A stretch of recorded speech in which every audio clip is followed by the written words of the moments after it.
Bom dia a todos, meus irmãos, de caminhada. Nós estamos aqui para continuarmos o nosso estudo sobre a doutrinação. Nós já estamos aqui no 8º encontro, E nós estamos fazendo pequenos vídeos, de 20 minutos no máximo cada um. Estão ficando todos eles depois no canal. Nós temos um canal que pertence à casa Dr. Bezerra de Menezes, e esse canal é o canal IP Amarelo. Então todos esses estudos desdobrados em vários vídeos estão ficando nesse canal, à disposição de quem queira, assisti-los, ouvir. E há o espaço lá, a pessoa faz a inscrição, pode deixar comentários, podem fazer perguntas, e se estivermos aptos a responder, com certeza o faremos com muita alegria, porque o objetivo principal nosso é o estudo, e é algo, que a gente gosta. Então estamos à disposição daquele que quiser interagir e fazer perguntas e tudo mais. E hoje a gente está falando aqui, nessa continuidade, sobre a capacitação de dirigentes. Quando falamos de dirigente, nós estamos falando no presidente, por exemplo, da casa toda,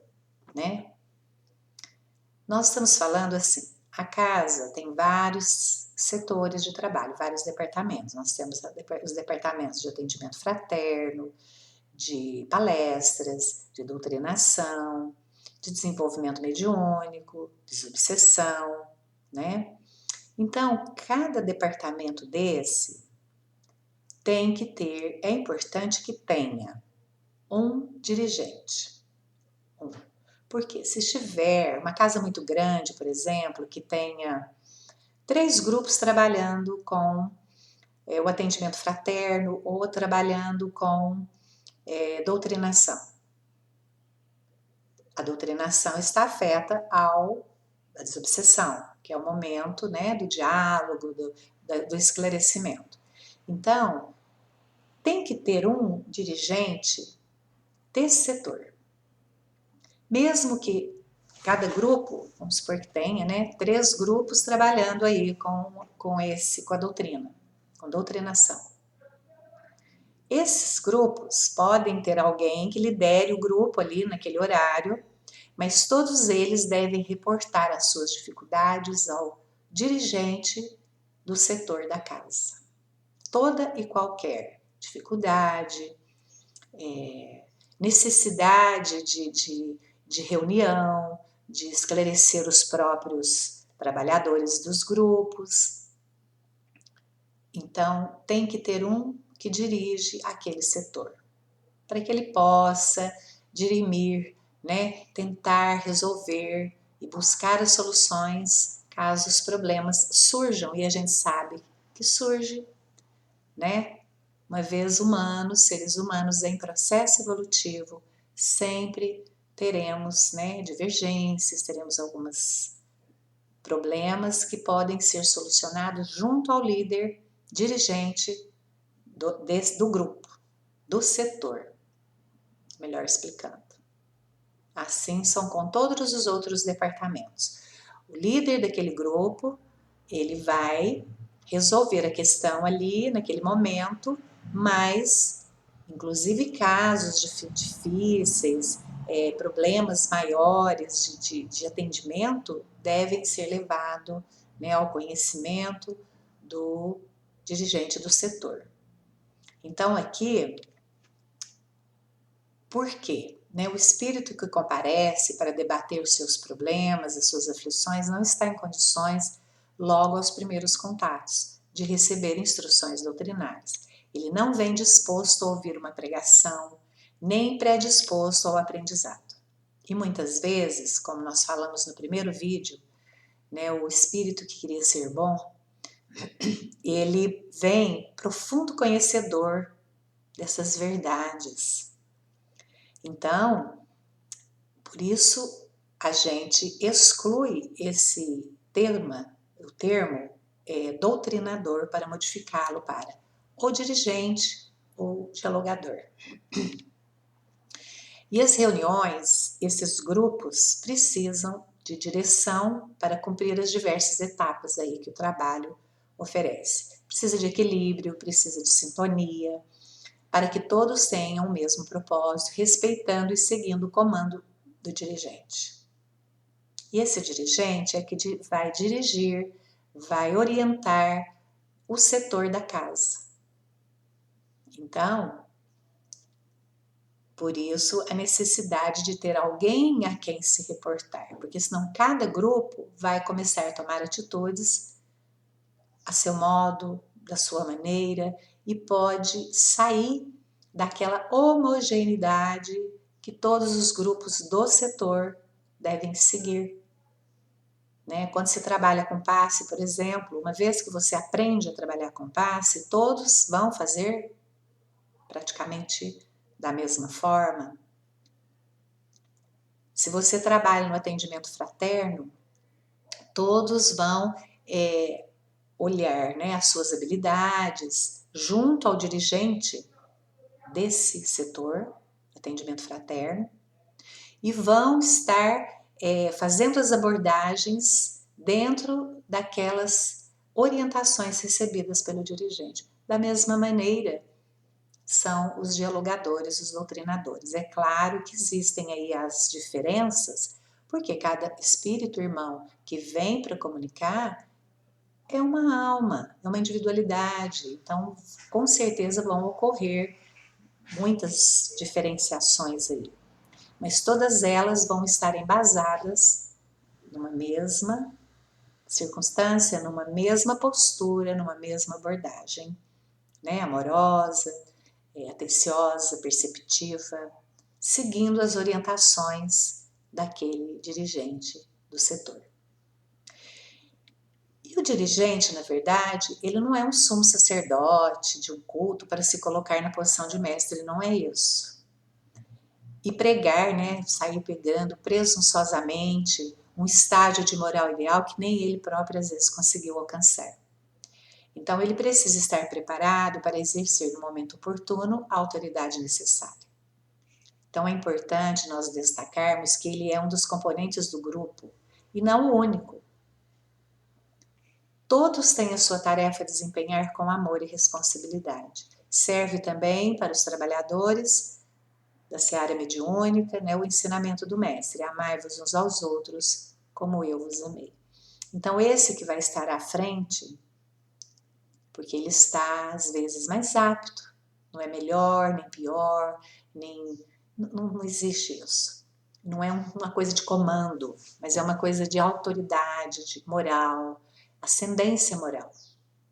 Às vezes por mais tempo na casa, por estar como um trabalhador mais antigo. Então, é eleito por unanimidade ali, é delegado essa tarefa a ele. Isso não quer dizer que ele vai ficar sentado numa cadeira e vendo os outros trabalharem. Não. Ele também é um trabalhador. Ele vai optar, se tem 3 grupos de doutrinadores no mesmo dia, mas em horários diferentes, ele pode optar pelo horário mais compatível com ele e ser um trabalhador também. Ele não vai ficar só na direção desse grupo, desse setor, Então, e não existiu na Terra nenhum dirigente maior do que Jesus. No entanto, lavou os pés de Pedro para que entendamos que se mesmo o mestre lava os pés dos seus irmãos, nós também devemos lavar os pés uns dos outros. Então, a partir do exemplo do mestre, não nos cabe de nenhuma forma a posição de superiores, mas sim de irmãos, de luta redentora para a conquista da verdadeira vida.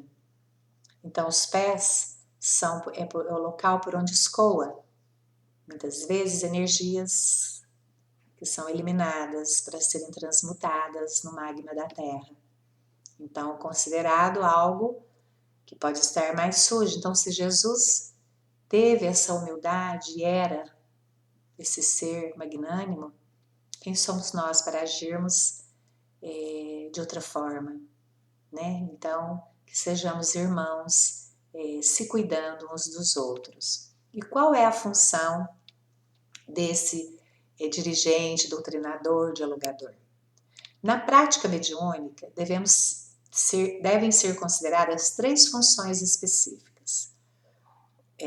O dirigente, o doutrinador, o médium ostensivo e o assistente participante. Então, para efeito informativo, daremos a seguir algumas conotações observadas durante uma frequência prolongada nas reuniões mediúnicas espíritas, onde assimilamos uma série de orientações dadas pelos mentores espirituais e outras das nossas observações para manter-se uma conduta salutar na convivência com os desencarnados, no desempenho da função de doutrinador, considerado atualmente como um psicoterapeuta de espíritos sofredores.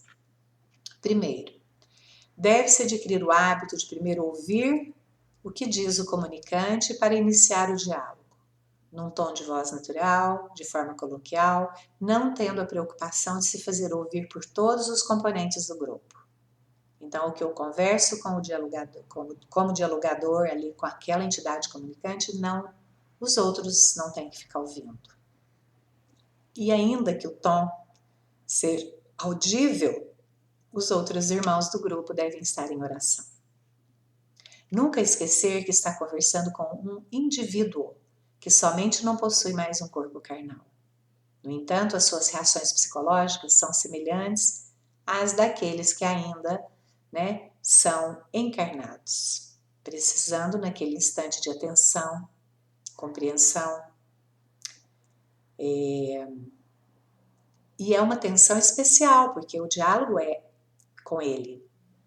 Então, ter tolerância e otimismo, para a superação das suas dificuldades na transição para além da sepultura. Deve-se, portanto, pronunciar as palavras com delicadeza, para o envolvimento vibracional, não se esquecendo da austeridade sem o autoritarismo radical.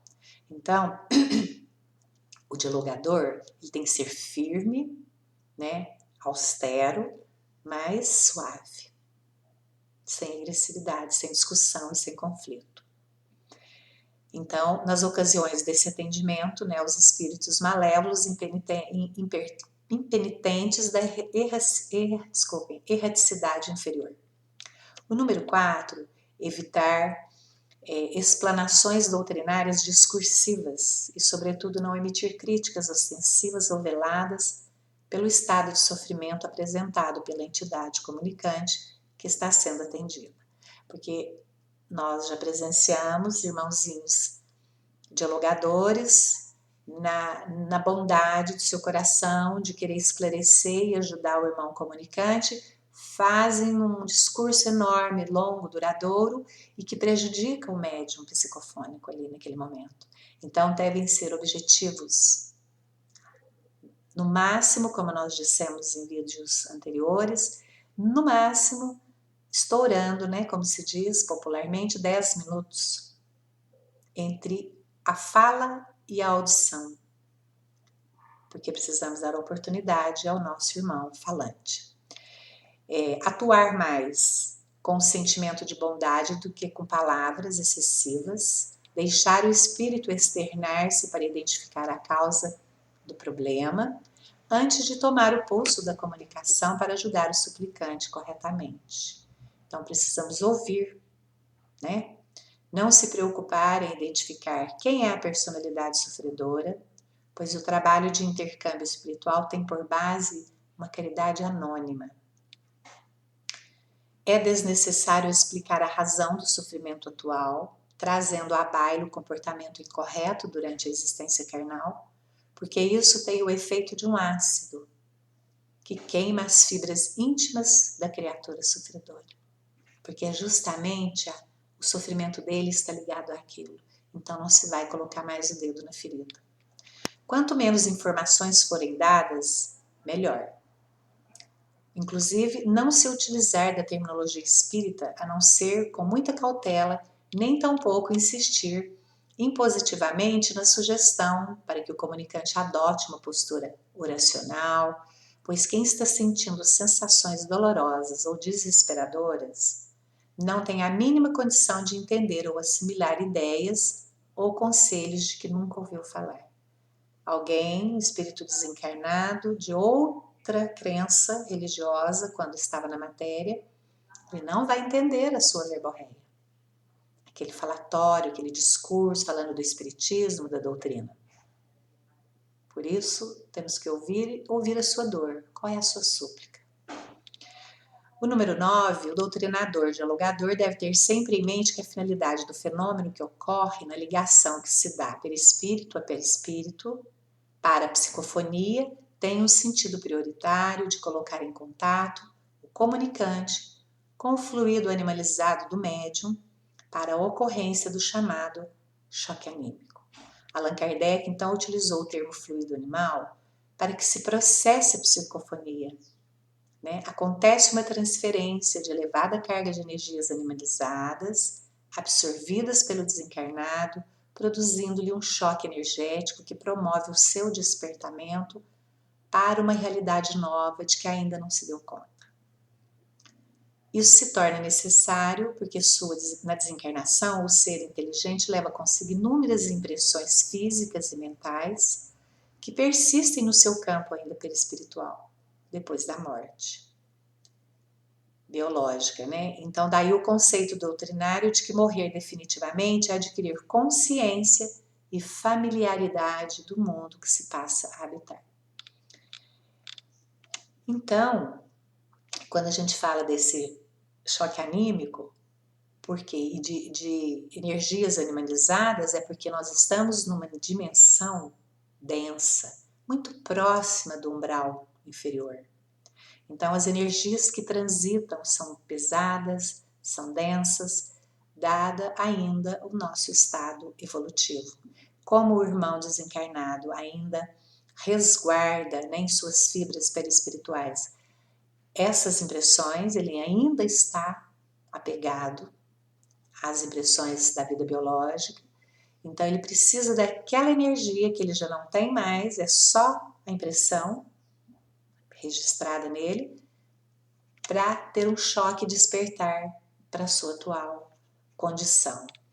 Então, o doutrinador, nesse caso, deve ser muito cauteloso no momento de fazer a revelação do seu estado presente, porque precipitar esse conhecimento da sua morte biológica pode causar-lhe um trauma desestruturante, E então, principalmente se uma pessoa teve uma morte repentina, traumática, por exemplo, uma crise cardíaca, sem nenhum conhecimento da vida espiritual e acorda num ambulatório médico, sendo atendido por uma pessoa que lhe diz de sofre, você já morreu.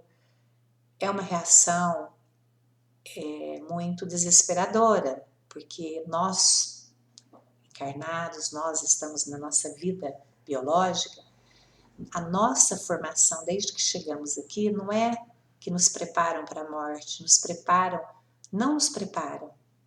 A gente vive assim naquela ânsia de viver e esquecemos que um momento nós não estaremos mais aqui. Isso somos todos nós. Por isso a dor e o sofrimento da separação, quando o ente querido parte, ou nós mesmos, quando chegamos do outro lado, não é porque somos espíritas não, que acompanhamos a doutrina, podemos ter esse apego e registrarmos essas impressões e precisarmos de socorro, não somos melhores, estamos todos irmanados no mesmo propósito de crescimento. Nós vamos encerrar esse vídeo e vamos voltar daqui a pouco, dando continuidade, porque nós precisamos respeitar esse tempinho de gravação. Voltamos logo.